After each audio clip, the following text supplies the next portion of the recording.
Everyone, welcome back to Codex. आज के इस लेक्चर में हम जानेंगे conditional statement in Java. Conditional statement का सिंपल मतलब होता है किसी कंडीशन के बेस पर प्रोग्राम का डिसीजन लेना, राइट। जैसे यार रियल लाइफ एग्जांपल बताऊं मैं आपको, अगर आपके एग्जाम में 90 प्लस आए तो आप सेलिब्रेशन करोगे, अगर नहीं आए तो नहीं करोगे, राइट ना। तो आप यहाँ पे क्या ले रहे हो, डिसीजन ले रहे हो। जैसे कि और एग्जांपल बताऊं, अगर आपका बजट लो है तो आपकी शॉपिंग कैंसिल, अगर बजट हाई है तो आप शॉपिंग करोगे। तो एग्जैक्टली ऐसे ही जावा में भी प्रोग्राम कंडीशन चेक करता है और फिर कोड को स्पेसिफिक पार्ट एग्जीक्यूट करता है, राइट। तो इसकी डेफिनेशन देखते हैं हम। तो क्या है, conditional statement in Java executable block of code which run only when a particular condition is true। तो इन्हें कंडीशन और इन्हें डिसीजन स्टेटमेंट या सिलेक्शन स्टेटमेंट भी क्या कहा जाता है। अब हम इसके टाइप्स के बारे में बात करें तो यहाँ पे 4 टाइप्स दिए हैं जिसे को हम डिटेल में पढ़ेंगे। तो सबसे पहला टाइप है इफ स्टेटमेंट। इसका मतलब क्या देखते हैं। If a statement executes a set of statement based upon certain condition, the condition statement follow the if keyword. ठीक है, जैसे कि इफ स्टेटमेंट सिर्फ तभी एग्जीक्यूट होता है जब कंडीशन क्या होती है, ट्रू। सिंपल लॉजिक में आपको बताऊं तो इफ दिस इज ट्रू तो डू दिस, ओके। जैसे रियल लाइफ एग्जांपल मैं आपको बताऊं, अगर टेम्परेचर क्या है, ग्रेटर देन 40 है तो क्या करोगे आप, फैन ऑन कर दोगे। अगर कंडीशन फॉल्स होगी तो कुछ नहीं होगा, उसी टाइप में। अब हम इसके सिंटेक्स की फ्लो चार्ट की पहले बात करते हैं, फिर सिंटेक्स की बात करते हैं, ठीक है। तो फ्लो चार्ट में डायमंड शेप होता है जिसमें क्या होती है, हमारी कंडीशन क्या होती है, चेक होती है, राइट। और ट्रू, ट्रू मतलब यहाँ पे जो ट्रू दिया है तो हमारे यहाँ पे क्या होगा, कोड एग्जीक्यूट होगा। और फॉल्स में क्या होगा, हमारा प्रोग्राम आगे बढ़ जाएगा, डू नथिंग, मतलब अगर कुछ नहीं है तो फिर आगे बढ़ जाएगा डायरेक्ट। अब हम बात करते हैं इसके सिंटैक्स की, ठीक है। तो सिंटैक्स देख सकते हो आप, तो यहाँ पे इसमें इफ है, ये हमारा जो हम लोग पढ़ रहे हैं, यहाँ पे हमारी कंडीशन है और यहाँ पे हमारा ये ओपन ब्रैकेट है, ये हमारे यहाँ पे हम यहाँ पे स्टेटमेंट लिखेंगे, ठीक है।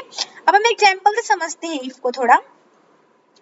तो हमने देखो इफ एग्जाम्पल नाम की क्लास बनाई और ये हमारा मेन पॉइंट प्रोग्राम की एजुकेशन यहाँ से स्टार्ट होता है। और हमने यहाँ पे एज नाम का क्या वेरिएबल डिफाइन किया और डेटा टाइप हमने इंट लिया। इसमें हमने वैल्यू क्या की है, 20 स्टोर की। अब हमको चेकिंग एज करनी है तो हमने इफ में कंडीशन रखी है, क्या रखी है, अगर एज क्या होगी 18 से बड़ी होगी तो हमारा क्या प्रिंट होगा, एज इज ग्रेटर देन 18। अगर नहीं हुई बड़ी तो हमारा कुछ प्रिंट नहीं होगा, ठीक है।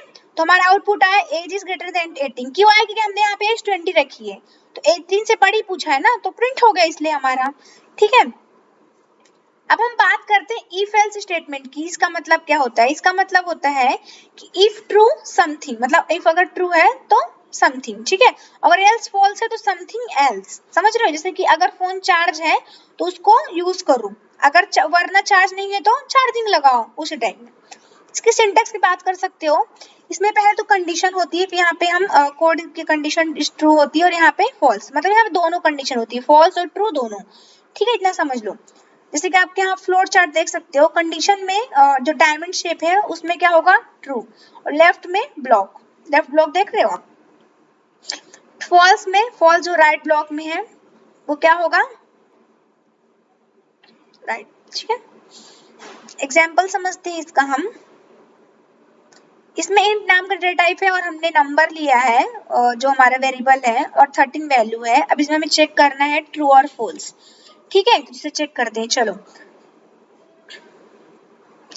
जैसे कि हमको इवन नंबर अगर आया तो हमारा क्या होगा, ट्रू होगा। अगर हमारे यहाँ इवन नंबर होगा तो ट्रू होगा, अगर हमारा फॉल्स होगा तो होगा तो फॉल्स। और हमने अगर 13, अब आप बताओ 13 इवन है कि ऑड है, तो हमारा 13 ऑड है, तो हमें दोनों वैल्यू मिल सकती है। अगर हमने यहाँ पे, अगर हम यहाँ पे 2 लिखते हैं तो 3 है, तो हम यहाँ पे 8 लिखते हैं तो हमारा इवन नंबर आता, तो यहाँ पे इवन नंबर होता। बट हम यहाँ पे क्या हो गया है, ऑड नंबर था, इसलिए हमारा ऑड नंबर प्रिंट हो गया। मतलब इसमें दोनों वैल्यू प्रिंट हो सकती है जो आप क्या करोगे, यहाँ पे एंटर करोगे, ठीक है। अब हम बात करते हैं इफ एल्स लेटर स्टेटमेंट की। इसमें ना मल्टीपल कंडीशन को क्या होता है, चेक करने के लिए यूज किया जाता है। इतना रखना मल्टीपल, ठीक है। जैसे कि जैसे एग्जांपल मैं आपको बताऊं, स्टूडेंट का ग्रेड चेक, जैसे मार्क 90 है तो ए, ग्रेटर देन 90 है तो ए, अगर ग्रेटर देन 75 है तो बी, अगर ग्रेटर देन 60 है तो सी, अगर एल्स है कुछ नहीं तो फेल लगेगा, ठीक है, लास्ट में फेल लगेगा।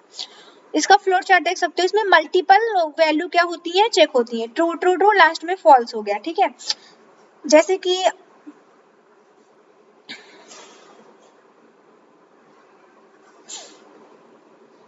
जैसे देखो हमने यहाँ पे क्या चेक किया है,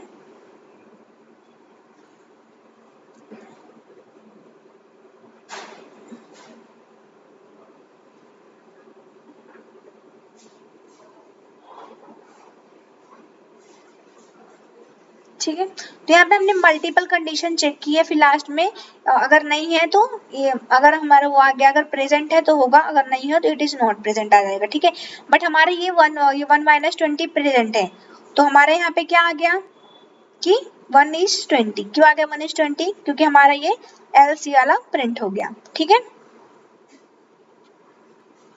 अब नेस्टेड इफ स्टेटमेंट की हम बात करें, इसका मतलब क्या होता है? इसका मतलब होता है इफ के अंदर अनदर इफ होता है, मतलब इफ के अंदर एक और इफ ऐड करना। ठीक है, जैसे कि अगर आपका एज ग्रेटर देन 80 है, ठीक है, और अगर आईडी प्रूफ भी है और तो वो भी एंट्री अलाउड है, मतलब आप दो चीज एंटर कर सकते हो आपके इफ के अंदर, जैसे कि दो कंडीशन के लिए एक हायरार्की में चेक करना। ठीक है, इसका एग्जांपल, इसका फ्लो चार्ट देखो, मतलब इफ के अंदर ही इफ को दोबारा डालना। जैसे आपने यहाँ पे देखो, आपने दो वेरिएबल लिया, दो मतलब वेरिएबल लिया, एज और वेट लिया है, उसको डेटा टाइप प्रिंट रखा है आपने ना, इसमें आपका एज भी रखा है और वेट भी रखा है, दोनों एक साथ ही प्रिंट कर दिया। जैसे कि आपने कंडीशन क्या लगाई है, ग्रेटर देन 80 और ग्रेटर देन 50 वेट लगाया, तो आपने यहाँ पे 20 एज रखी है और 80 वेट की है। ठीक है, तो आपकी ये क्या है, एलिजिबल है, आप ब्लड डोनेट कर सकते हो। क्यों कर सकते हो? क्योंकि दोनों वैल्यू ट्रू है।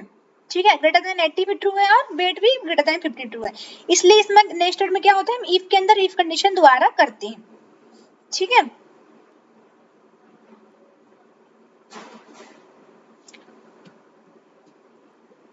एडवांटेज की बात करें इनकी कंडीशनल स्टेटमेंट की, तो आपको बताती हूँ, इसमें ना जो प्रोग्राम इंटेलिजेंट बनता है और डिसीजन मेकिंग पॉसिबल होती है और मल्टीपल कंडीशन को इजीली हैंडल कर सकते हैं, जैसे रियल टाइम प्रोग्राम के लिए मस्ट बहुत जरूरी है वे। डिसएडवांटेज की बात करें तो ज्यादा नेस्टेड इफ्स होता है, इसमें कोड कॉम्प्लेक्स होता है, कंडीशन गलत लिख दी तो रॉन्ग आउटपुट आएगा, परफॉर्मेंस थोड़ा स्लो होता है, तो इफ मतलब इल्स इफ चेन में। तो ये सारा हमने आज पढ़ा। तो आज के लेक्चर में हमने पूरे कंडीशनल स्टेटमेंट को डीपली कवर किया, if else if, ladder, nested if के साथ। तो नेक्स्ट लेक्चर में हम बात करेंगे लूप की, जो हम पढ़ेंगे। ठीक है, बाय, आज के लिए इतना।